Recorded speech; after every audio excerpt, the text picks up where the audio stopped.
Let's storm the place without my prior knowledge.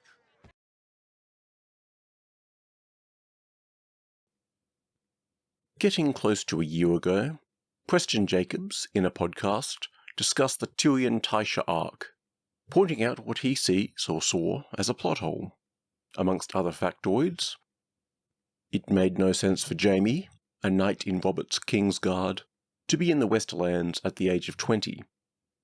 At the time, I found the argument presented by Old Man Jacobs to be rigid and not borne out by precedents. But after 14 years, without the Winds of Winter, the fandom is collectively getting a bit cuckoo, so I was willing to overlook it.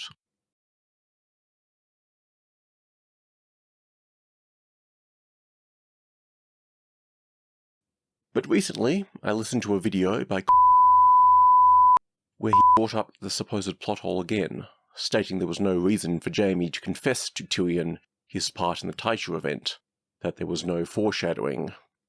So I am concerned how far this has spread. And whilst yes, you are technically correct, there is no strong foreshadowing in Jaime's chapters in Storms of Swords.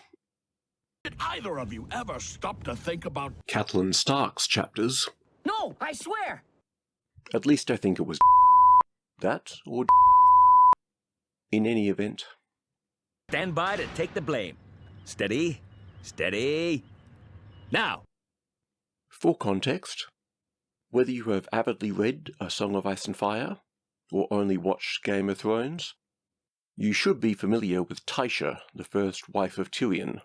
If you haven't, in or around 286 AC, when Tyrion was 13 with a 20-year-old Jaime riding from Lannisport to Castle Rock, they came upon a 14-year-old girl, Tysha, who was being pursued by a pair of outlaws.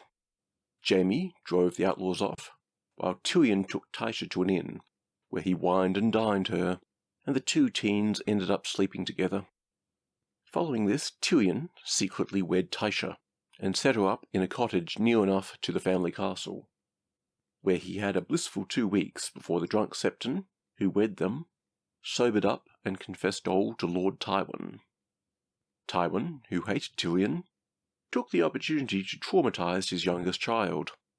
He required Jaime to lie to Tyrion, informing his brother that Tysha was a prostitute, hired to make a man out of Tyrion, and the whole affair, including the bandits, was staged to that effect. Following this, to drive home the idea that no women would ever love Tyrion, but for his family's money, Tywin gave Tysha to his guardsmen, possibly over 100 men, who each paid her a silver coin as a prostitute. Lastly, Tywin made Tyrion employ the services of his former wife, paying her a gold coin. This is the same in both book and show. Where the book differs, however, at the end of A Storm of Swords, Season 4 for reference, after Tyrion is freed from the Black Cells, Jaime confesses to his younger brother that Tysha was not in fact a whore. She genuinely loved Tyrion, and Tywin made him lie. Much unlike the show, Jaime and Tyrion parted on terrible terms, Tyrion swearing vengeance before enacting the first part on their father Tywin. He hit him. It was a slap, backhanded, but he put all his strength into it, all his fear, all his rage, all his pain. Jaime was squatting, unbalanced. The blow sent him tumbling backwards to the floor. I suppose I earned that. Oh, you have earned more than that, Jaime. You and my sweet sister and our loving father, yes. I can't begin to tell you what you've earned. But you have it, that I swear to you. Our Lannister always pays his debts. Tyrion waddled away, almost stumbling over the turnkey again, in his haste.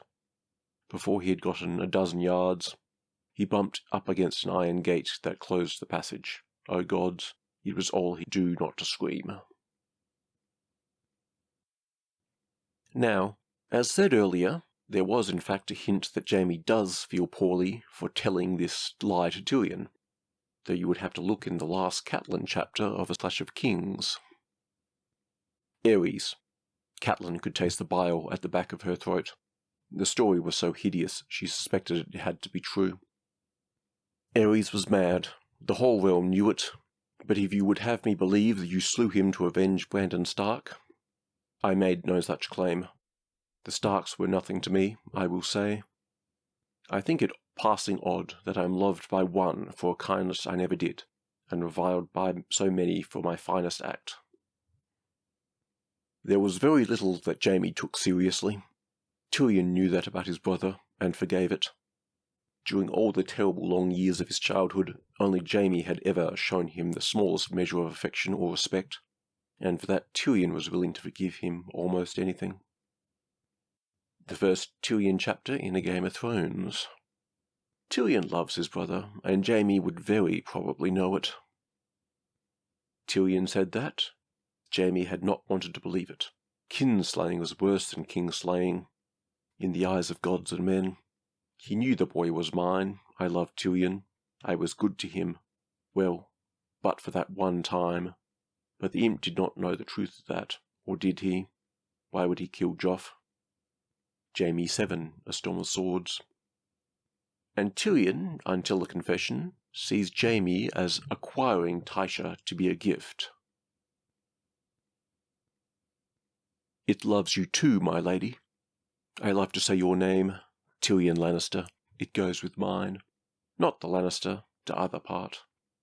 Tyrion and Tysha, Tysha and Tyrion, Tyrion, my lord Tyrion. Lies, he thought, all feigned, all for gold. She was a whore, Jaime's gift. My lady of the lie. Her face seemed to fade away, dissolving behind a veil of tears.